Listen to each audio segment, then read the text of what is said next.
No más en 5 días. ¿Cómo le va? Gracias por venir. Buenas noches, Juliana, gracias por la invitación y buenas noches también a todos los que nos están viendo. ¿Va a votar por Pedro Castillo porque considera que es una buena opción, porque le gusta lo que él representa o porque, al ser antifujimorista, le resulta imposible llegar a su centro de votación y marcarla acá? A ver, yo he evaluado varias cosas, ¿no? Varios elementos de cara a esta segunda vuelta. De hecho, bueno, ya lo he dicho antes, pero no ha sido mi primera opción en estas elecciones, en todo este proceso electoral, la opción de Pedro Castillo. Yo tuve otra posición en la primera vuelta, pero también sé que estamos ante solamente 2 candidatos. Hoy no hay posibilidad de que, por ejemplo, una opción como el voto viciado tenga algún efecto práctico. No lo va a tener, más allá de que seguramente para algunos pueda ser legítimo. Y lo cierto es que una de esas 2 opciones va a llegar a la presidencia. Y para mí, viendo ese escenario, creo que el análisis pasa por entender que el fujimorismo no es una opción democrática. El fujimorismo es una de las mayores amenazas hacia la incluso débil democracia en nuestro país, ¿no? El fujimorismo proviene además como un legado histórico de un proyecto dictatorial. O sea, eso es el fujimorismo. Y uno podría pensar, bueno, entonces el fujimorismo de hoy, encarnado por la señora Fujimori, ha hecho algún esfuerzo por distanciarse de ese legado dictatorial de Alberto Fujimori, y entonces ahí es donde uno también vuelve a analizar, y no, porque ella misma se ha encargado de reivindicar ese legado dictatorial, ella misma se ha encargado de señalar que no toma distancia con el gobierno de su padre, que no toma distancia además con la figura política que implica Alberto Fujimori. Ha pedido perdón, ha llorado incluso ayer, tiene el apoyo de Mario Vargas Llosa, tiene también el apoyo de muchas fuerzas políticas. Está Acción Popular, está Alianza para el Progreso, está Renovación Popular. Hay personas independientemente que no forman parte ahora mismo de un partido, que son políticos de larga trayectoria, que han dicho sí. Yo he sido muy crítico, Nano Guerra García, Fernando Rospigliosi, Techito Bruce, pero aquí estamos porque más bien ahora usted representa la opción democrática frente a lo que sería una dictadura de Pedro Castillo, porque tiene un discurso comunista y existe el temor de que Perú se termine convirtiendo en la filial de Venezuela. Que además son aspectos que Pedro Castillo, por más que ha dicho eso no va a ser así, no ha manifestado o no ha quedado evidenciado, digamos, esa actitud realmente tajante de que verdaderamente marca distancia con lo que acabo de mencionar. ¿Eso a usted no le preocupa? A ver, vamos por partes, ¿no? Primero empecemos por los pedidos de disculpas y los arrepentimientos de la señora Fujimori. Yo la verdad lo que he escuchado, porque he tratado de estar muy atenta a sus declaraciones y a sus acciones, sobre todo en este periodo electoral, le he escuchado hablar sobre, bueno, en primer lugar, el tema de la dictadura fujimorista, ¿no? Ella sigue mencionando que lo de su padre fueron errores que cometió el señor Fujimori, ¿no es cierto? Ni siquiera es capaz de reconocer que el señor está sentenciado por delitos de lesa humanidad, por violación a los derechos humanos, por secuestro, por desaparición, por atentar contra periodistas. Tampoco es capaz de reconocer que su padre quebró el orden constitucional en el año 92. Ella, cuando se refiere, por ejemplo, a un acto tan abominable como el autogolpe del 92, dice que fue, bueno, algo necesario en su momento, que ojalá que no se repita, pero eso, ¿no? Y yo no me imagino, Juliana, si el día de hoy tuviéramos en medio también de una crisis social y muchas dificultades, que aceptar que sea válido llevar tanques y militares a la puerta del Congreso. Yo no me lo imagino, ¿no es cierto? Yo espero que nadie nunca vuelva a justificar una barbaridad como esa, pero lo cierto es que la señora lo hace. Y lo otro, sobre ya su accionar propio, ya no solamente el legado del pasado fujimorista de Alberto Fujimori, sino el de ella, su accionar totalmente antidemocrático en estos últimos años como líder de una bancada de 73 parlamentarios. ¿Qué ha pedido perdón con respecto a eso? Se ha reducido a Saavedra y le ha dicho que le podría dar un ministerio. De eso, ¿no? Porque claro, yo me sorprendí hace unas semanas, me parece, hace unos días, cuando la señora de pronto pide perdón al señor Saavedra y al señor Zavala, ¿no? 2 ministros que fueron censurados por su bancada, ¿no? En el marco de este accionar siempre antidemocrático, siempre buscando obstaculizar, siempre buscando hacer que el país se atrase, ¿no? Más que una confrontación de ideas o política, era siempre cómo buscamos o cómo logramos entorpecer la labor de quien en ese momento era su adversario, ¿no? Pero las disculpas fueron hacia los señores exministros, las disculpas no fueron al país, porque censurar a un ministro de Educación, Juliana, más allá que uno pueda discrepar o no del señor Saavedra, a quien afecta no es solamente al señor Saavedra, a quien afecta es a los estudiantes de nuestro país, o sea, es a la educación en nuestro país, Y yo creo que ella no se ha dado cuenta de eso. Porque Usted no le perdona nada, no le cree absolutamente nada. yo más que perdonarle, porque mira, digamos que uno puede decidir si le perdona o no de manera individual. El problema es que ella no ha pedido perdón al país por lo que ha hecho. Y ella sigue señalando que quien se puede haber sentido ofendido por sus acciones, bueno, les pide disculpas. Pero no es que quien se puede haber sentido ofendido, Julián. Hemos vivido un quinquenio lleno de inestabilidad. Una inestabilidad que pocas veces hemos visto, porque hemos tenido que recurrir, como muy pocas veces en estos últimos 30 años, a ver si los mecanismos constitucionales que están vigentes nos permitían salir, ¿no es cierto?, de estos entrampamientos continuos en los que estábamos. Censuras, interpelaciones. Está clarísimo, además, está su postura de siempre con respecto a... Sí, pero quiero terminar esta idea. Lo que pasa es que quiero pasar a un tema, si me permites, sí, porque claro. además no quiero que queden pendientes asuntos que considero que son importantes, porque, claro, esperar que Indira Wilca diga voy a votar por Keiko Fujimori, porque para mí ella también representa la democracia, y digo también porque para muchos es así, ¿ok? Sería algo en realidad inconcebible y hasta incoherente, pero decir abiertamente que también va a votar por Castillo me lleva a mí a pensar qué pasó entonces cuando Verónica Mendoza anuncia la alianza con Vladimir Cerrón, y en un acto que yo recuerdo que felicité abiertamente en un programa de radio que tenía ese entonces junto a Marisa Glave, y dije qué bien, o sea, están diciéndole no a ese señor que es un corrupto sentenciado por corrupción. Además Indira Wilca y Marisa Glave son defensoras de los derechos contra la mujer, y abiertamente Cerrón también ha tenido siempre un discurso machista, misógino, pero ahora lo tenemos a Cerrón más cerca a Castillo que Cerrón en esa época cerca a Verónica Mendoza. ¿No le preocupa eso? A ver, primero quería cerrar la idea anterior, es entonces que las cuestiones vinculadas al accionar de la señora Fujimori no se reducen a un tema de personas, no se reducen a si ofendió o no al señor Saavedra o Zavala, sino que dañó la democracia en nuestro país, y de hecho estamos en un momento todavía de crisis política que no hemos podido superar. Ahora, respecto a lo otro, yo sí creo que hay cosas que no se pueden tampoco dejar de cuestionar del entorno del señor Castillo, ¿no? Y yo lo he dicho, y yo no oculto mis diferencias con el señor Cerrón. Yo no vengo, como otras personas que hoy, por ejemplo, apoyan a la señora Fujimori, a decir que ella encarna la democracia, es la candidata perfecta y es incuestionable, porque a ese nivel está llegando también este proceso electoral, que gente que, como tú has dicho, antes le cuestionaba todas las tropelías que generaba, hoy sencillamente no son capaces ni siquiera de recordar aquello. Yo puedo decir tranquilamente que tengo diferencias profundas con el señor Cerrón, que además no dejo ni oculto que él es una persona que tiene una sentencia y que tiene que cumplirla, por supuesto, y que el poder político no puede usarse, por ejemplo, para intentar esa sentencia variarla, o en fin, o que el poder político tenga algún tipo de interferencia con la justicia. Pero dicho esto, también analizo que estoy, como decía hace un rato, en una segunda vuelta donde hay dos candidatos, y el candidato es el señor Castillo.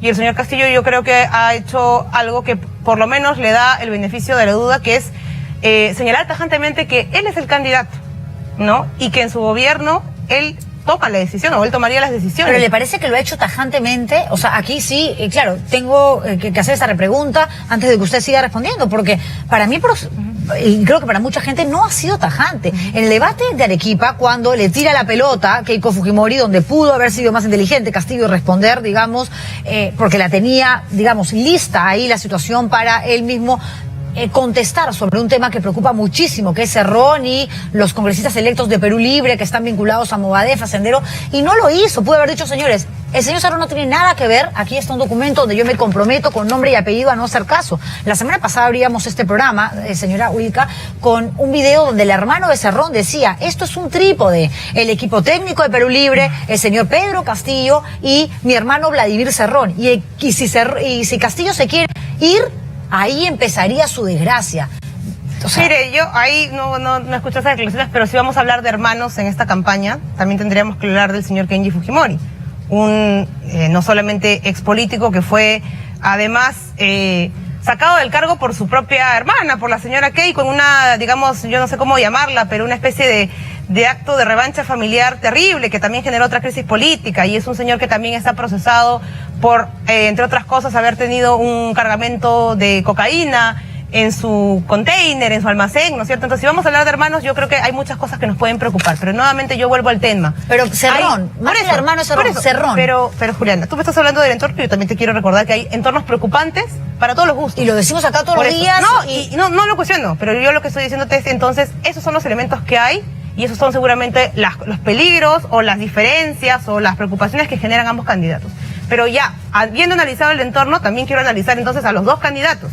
Y yo lo que veo es entonces a una señora que es esta persona que ya hemos hablado de sobra, de su prontuario, de su trayectoria y su carácter antidemocrático, y veo también a otra persona que muchos seguramente no hemos conocido antes y lo estamos conociendo en este proceso electoral. Claro, pero ¿hasta qué punto él sería el que maneje realmente el país si llega a ser presidente y no Cerrón? Porque Cerrón incluso se ha reunido con personas y les ha ofrecido ministerios. Ya te hablé del señor Cerrón, yo te he dicho que yo no tengo con él mayores coincidencias. No, mi pregunta es si no le preocupa que Cerrón, al final, si Castillo llega a ser presidente, termine siendo la persona que bajo la sombra gobierne este país, como sucedió con Montesinos en la época de Fujimori. Mira, Juliana, Cerrón es una persona que no solamente tiene esta sentencia, sino que además está inhabilitado a ejercer un cargo público. O sea, yo creo que el señor Cerrón efectivamente va a tener un nivel de influencia sobre su partido, pero él no puede ocupar, por ejemplo, ningún cargo de elección popular o ningún cargo tampoco nombrado a nivel político. Ser parte pero del se puede Ejecutivo. hacer mucho desde la sombra, si no hay que preguntarle a Vladi, ¿no? Yo creo que mira, sí, claro, pero no estamos en un contexto similar. Yo no veo al señor Castillo que tenga, por ejemplo, el control de las Fuerzas Armadas, porque el poder del señor Montesinos no fue solamente un poder a título individual, él no era, digamos, jefe de ningún partido.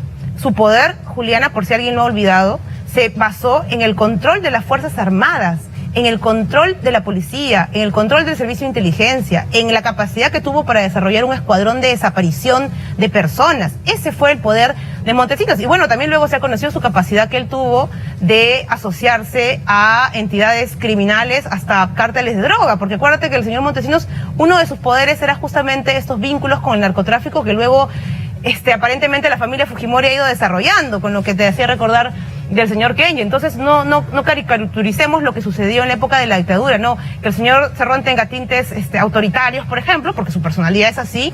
Yo no creo que lo hagan ahora, hoy, comparable con el despliegue de autoritarismo que se dio en la dictadura fujimorista, porque teníamos ahí una estructura, Juliana, y esa misma estructura, perdóname, sigue en el entorno de la señora Keiko. Por eso, en todo caso, para usted, Cerrón como imagen de la persona que es, además, más allá de que para usted haya deslindado realmente Castillo, para mí personalmente lo ha hecho de una manera tan tibia que me preocupa mucho. Creo que pudo haber sido realmente firme, Juliana, pero me preocupa más Keiko Fujimori, su entorno, su pasado, condenable obviamente, porque ella misma ha traído, eso iba a decir, ella misma ha traído el pasado del padre al presente, llamando a Vaca Campodónico, teniendo a Carmen Lozada. De acuerdo con usted, pero no podemos, creo yo, porque sería absolutamente irresponsable, decir que Castillo no tiene nada en su entorno cuestionable, porque incluso sería hasta más cuestionable el hecho de que pase por agua tibia también lo mencionado por Guillermo Bermejo, un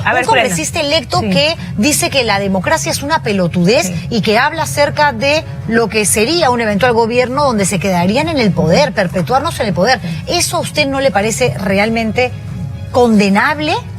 A mí lo que me parece condenable e irresponsable, Juliana, es que al momento de analizar estos dos candidatos, y yo, como te he dicho hace un rato, me parece que el señor Castillo en su entorno tiene cuestiones muy observables y criticables, pero a mí lo que me parece irresponsable realmente es que se les quiera equiparar, porque tú me has hablado de un pasado, ¿no es cierto? Y eso es lastimosamente el discurso, sí, de un sector de la prensa. No, es un pasado que ella trajo, Juliana, no es un pasado de ninguna manera. La señora Fujimori hoy está acusada, Juliana, de ser parte de una organización criminal.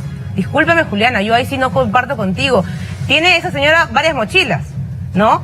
Parte de la estructura de la dictadura fujimorista, que es una estructura de corrupción, ¿no es cierto?, es parte de su presente hoy, porque ella, sobre esa estructura criminal y corrupta, ella montó una organización criminal que está dentro del Partido Fuerza Popular. Y eso no lo va a poder negar nadie. Señora Ubica, a ver, Juliana, lo que quiero que quede claro, acá es una cosa, que efectivamente hay una investigación y que están pidiendo 30 años de cárcel y que hay muchas personas de su entorno que también se podrían ir presas si más adelante hay una sentencia. Han pedido 30 años para ella y más de 200 años para su entorno. Hay una sentencia firme, de acuerdo, pero no, hay una acusación. Tiene que entender que yo aquí lo que tengo que hacer como periodista, más allá de quién me dé más miedo a mí, quién me parezca mejor o peor, es ser lo más justa posible y fugir de abogado del diablo. Por otro lado, tenemos a personas que también están siendo investigadas por delitos hasta más graves, como Guillermo Bermejo, o sea, acusado de terrorismo, están pidiendo 20 años de cárcel, es un congresista electo, hay audios donde manifiestan la intención que él tiene como parte de un partido, de un equipo. que por más de que no se quiera asociar a Castillo o no, es el partido que alberga la candidatura Juliana, de Castillo. Eso es lo que quiero que usted me entienda. Pero yo te entiendo. Tú tienes tu posición y yo te estoy exponiendo la mía. No es una posición, son hechos. Yo ahorita estoy siendo absolutamente objetiva. Perfecto. Hechos. Yo te estoy también exponiendo hechos concretos. Y lo que te estoy diciendo es que a mí me parece absolutamente responsable comparar a las dos personas que son los candidatos como si fueran lo mismo. El señor Castillo tiene un conjunto de cuestionamientos, ahorita estamos hablando de ellos, pero también tiene él una trayectoria totalmente distinta a la señora Fujimori. La señora Fujimori es una persona acusada por ser la jefa de una organización criminal. Esa es su realidad. No es esto una especulación mía. No es esto una invención mía, no es esto un acto de animadversión mía. Ella, además, ya está comprobado hasta por la acusación que ella recibió millones de dólares en maletines, ¿no es cierto?, por parte de grandes empresarios. ¿Eso por qué? ¿Porque la señora es muy simpática? No, justamente porque usaba el poder político permanentemente para encauzar lobbies desde el Parlamento, y la señora lo sabe muy bien. Entonces, ese es el personaje que está postulando a la presidencia. Si quieres, luego podemos hablar de los entornos. Los entornos son aún peores, seguramente. No, a ver, pero lo que el tema es que es una mentirosa, sí. Mentirosa no, Juliana. A ver, es que yo no puedo decir que es ella la jefa de una organización criminal, porque la tienen que condenar, la tienen que sentenciar, existe la presunción Pero lo que yo estoy haciendo referencia es a las prácticas que ella ha incurrido y que están probadas. Lo que sí está probado es que la señora recibió millones de dólares en maletinos. ¿De quiénes? ¿De hijos de vecinos? No, de grandes empresarios. De grandes empresarios. De Dionisio Romero, que lo negó y al final terminó diciendo que se le dio dónde está esa plata. Que todo se investigue, que todo se investigue. No solamente que y usted, señora Wilca, debe saber, porque además está enterada de lo que pasa en este espacio, que a mí incluso me han dicho hasta senderista, y me han dicho terrorista, y me han dicho la vela verde. Por ser, creo yo, es imposible lograrlo al 100%, pero trato de ser lo más justa, lo más justa. Entonces, si hablamos de, evidentemente, las mochilas que carga Keiko Fujimori, que tiene que hacerse cargo de que la historia de padre ella misma la trasladó al presente hace un rato, antes de que usted venga. Yo creo que ella lo superó, el tema de las yo creo que ella lo ha superado con creces al señor Fujimori, porque ella misma se ha encargado, ya no solamente, como te digo, de cargar la mochila, ella se ha encargado de fabricar sus propias cargas, ¿no es cierto? ¿Le parece peor Keiko Fujimori que Alberto Fujimori a usted? A mí me parece, yo creo que otra forma de corrupción, ¿no es cierto? Porque el señor Fujimori, su manera de corromper era justamente el control del aparato público, de los recursos públicos, desfalcarlo, ¿no es cierto?, para garantizar, por ejemplo, que tenía a la prensa comprada. Acuérdate, Juliana, cómo ponían en la salita del CIN los fajos para que Montesinos pudiera comprar a la prensa. ¿De dónde salía esa plata? ¿De Montesinos? ¿De su sueldo? No, salía del fondo y de los recursos de todos los peruanos. Esos episodios condenables, terriblemente nauseabundos del pasado, aquí nos hemos encargado incluso de mostrarlos, cosa que ha molestado mucho a la gente de Fuerza Popular. Y yo creo que entonces ahora ella pero hay que mostrar también al otro lado. Pero vamos a hacer eso, Juliana. Entonces ahora ella es otra forma de corrupción. Y entonces tú me preguntaste hace un rato por el señor Bermejo, yo te quiero responder, pero quería hacer esa otra señalamiento. Yo no defiendo al señor Bermejo, no lo voy a defender. Él tiene que defenderse solo y tiene que además responder ante el Poder Judicial. Y hasta ahí yo creo que es lo que debe exigirse a cualquier persona, ¿no es cierto?, que sea demócrata y que en política entienda la necesidad de que el poder político no se use justamente para blindajes, no se use para interferir con las investigaciones judiciales. Él tendrá que demostrar su inocencia. A mí me parece, por supuesto, también gravísimo. Y hasta ahí yo creo que también el señor Castillo ha cumplido con decirlo, y lo ha dicho públicamente. Él no blinda al señor Bermejo. Él, incluso cuando el señor Bermejo se conocieron estas declaraciones terribles, ¿qué es lo que dijo al día siguiente? Yo no comparto esas declaraciones, son unas declaraciones que pertenecen a esta persona y de ninguna manera, ¿no es cierto?, esta alusión, por ejemplo, a que hay que quedarse en el poder, lo dijo claramente, no va a ser una práctica mía estar más de los 5 años. Podemos no creerle, Juliana, está bien. ¿No le da miedo darle un cheque en blanco a de Castillo? Ninguna manera, ¿cuál cheque en blanco? No, le pregunto. Por eso, a ver, pero por eso te decía, ya, hace este deslinde. Podemos no creerle, estamos en nuestro derecho de creerle o no, pero lo hace. ¿Cuál es la comparación que uno puede hacer con la otra candidata? ¿Hace un deslinde siquiera de palabra con esas otras cosas que estamos diciendo? No lo hace, Juliana. ¿Por qué no lo hace? ¿Por qué le cuesta tanto decir aunque sea y criticar abiertamente? Sí, es verdad. El señor Alberto Fujimori, que es mi padre, está denunciado, está sentenciado por haber asesinado, por haber lo que fuera. No lo hace. Entonces, hasta en eso hay diferencias, Juliana. Podemos no creerle al señor Castillo. Hay mucha gente que no lo hace. Pero yo creo que un político tiene por lo menos que cumplir con generar algún tipo de compromiso del cual luego la ciudadanía puede fiscalizar. ¿Y cuál es el compromiso de Pedro Castillo con respecto a un tema del que usted ha sido abanderada, ¿no? La lucha contra la violencia hacia la mujer, ¿no? Los derechos de las minorías, de la población LGTBI. O sea, no solamente gane Keiko o Castillo, eso no se va a ver porque a ninguno de los dos le interesa, ¿no? Los próximos 5 años, sino que ha salido a decir que el feminicidio es producto de un Estado ocioso. ¿Eso a usted no le parece grave? Lo digo porque además usted es una mujer que representa la lucha, ¿no? De aquellas que han sido maltratadas, de aquellas que han sido violentadas. Lo ha realizado, lo ha ejecutado como parte de su función parlamentaria junto a Marisa Glave. Mira, yo quiero ser muy clara en esto, ¿no? Sobre este tema. Yo creo que han sido declaraciones totalmente desafortunadas. Creo que además son graves por 3 razones, ¿no? Primero, porque estamos ante un momento en el que se demuestra que hay una total falta de preparación en estos temas por parte del señor Castillo, ¿no es cierto? Porque decir eso que tú has referido denota que hay un vacío, ¿no es cierto?, de conocimiento de por qué realmente surgen estas problemáticas vinculadas a los feminicidios y a la violencia. Eso todos lo sabemos, no es solamente... Yo creo que he tratado de decir, bueno, hay una situación de desigualdad estructural, hay una situación, por ejemplo, que condiciona ciertos tipos de violencia. Es verdad, existe una situación de ese tipo, pero también es verdad que existe una cuestión ligada a la educación, a la formación, ¿no es cierto?, que termina reproduciendo este machismo terrible que aqueja a las mujeres. Pero ese vacío está ahí y tiene que también señalarse. ¿Por qué también me parece grave, Juliana? Porque estamos en un momento en el que la sociedad y sobre todo las mujeres organizadas hemos hecho muchísimos esfuerzos por poner el tema en agenda. Y tú recordarás que se ha intentado siempre colocar el tema y permanentemente algunas hemos sido hasta cargosas, siempre diciendo hay que hablar de esos temas, hay que poner los proyectos de ley en la discusión. Y tercer lugar, la cosa que me parece incluso más grave es porque dejar estos vacíos o dejar esta desinformación, ¿no es cierto?, en un proceso electoral, a quien da pie es sobre todo a que los verdaderos enemigos de las mujeres, como yo sí creo que es el fujimorismo, se llene la boca a hablar ahora sí de las mujeres. Cuando en el tiempo de el Parlamento lo que hacían era intentar, Juliana, y tú lo vas a recordar muy bien, borrar las políticas de igualdad de género.